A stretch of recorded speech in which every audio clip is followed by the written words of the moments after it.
নমস্কার, অ্যাস্ট্রো রাজু চ্যানেলে আপনাদেরকে স্বাগত। আপনাদের সাথে আমি রাজু।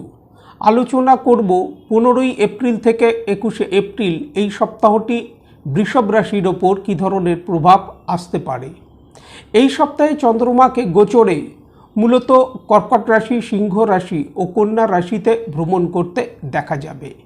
ভিডিওটি শুরু করবার আগে আপনাদেরকে বলবো, যারা যারা অনুষ্ঠানটি দেখছেন প্লিজ চ্যানেলটিকে সাবস্ক্রাইব করতে ভুলবেন না।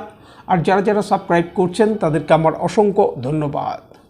সপ্তাহের শুরুতেই সোমবার রাত্রির 8টার পর চন্দ্রমাকে গোচরে আপনাদের রাশির তৃতীয় ভাবে অর্থাৎ কর্কট রাশিতে অবস্থান করতে দেখা যাবে।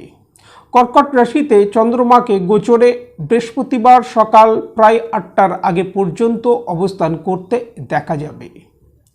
এই সময় জাতকের মধ্যে আত্মবিশ্বাস বৃদ্ধি পেতে দেখা যাচ্ছে। বলা যেতে পারে চন্দ্রমাকে সপ্তাহের শুরুতেই শুভতা নিয়ে আসতে দেখা যাচ্ছে আপনাদের রাশির ক্ষেত্রে। আটকে থাকা কিছু কাজ এই সময় সম্পন্ন হতে দেখা যেতে পারে।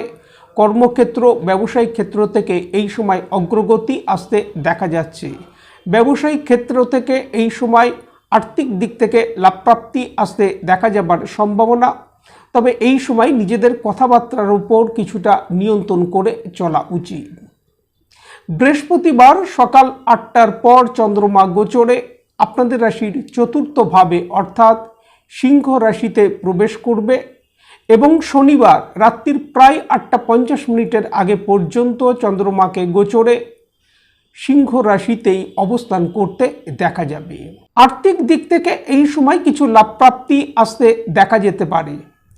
ব্যবসায়িক ক্ষেত্র থেকে এই সময় অগ্রগতি আসতে দেখা যাচ্ছে। তবে এই সময় কর্মক্ষেত্রে ফোকাস বৃদ্ধি করে চলা উচিত, কারণ কর্মক্ষেত্রে এই সময় বাদ বিবাদ না আসে এই বিষয়ে খেয়াল রাখা উচিত।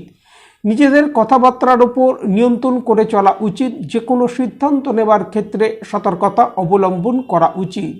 জাতকের মানসিক স্থিতির সাথে সাথে শরীর স্বাস্থ্যের ওপর এই সময় কিছুটা খেয়াল রাখা উচিত।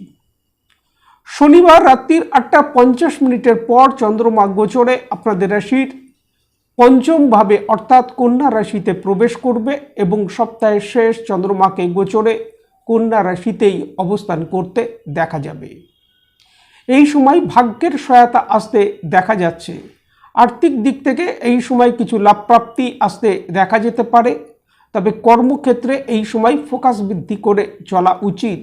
নিজের ভুলে এই সময় কর্মক্ষেত্রে কোনো সমস্যা তৈরি হতে পারে, এই বিষয়ে খেয়াল রাখা উচিত।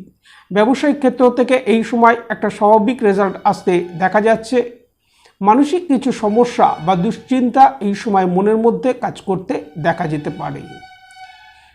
দাম্পত্য জীবন থেকে এই সপ্তাহে একটা স্বাভাবিক রেজাল্ট আসতে দেখা যাচ্ছে।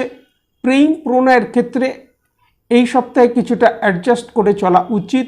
বিদ্যার্থীদের বিদ্যাক্ষেত্র থেকে একটা স্বাভাবিক রেজাল্ট এই সময় আসতে দেখা যাচ্ছে। শরীর স্বাস্থ্যের ক্ষেত্রে পেটের সমস্যা, হাই বিপি সংক্রান্ত সমস্যা, ইএনটি রিলেটেড সমস্যা, কোল্ড কফ এই জাতীয় সমস্যার প্রকোপ এই সময় কিছু কিছু ক্ষেত্রে আসতে দেখা যেতে পারে।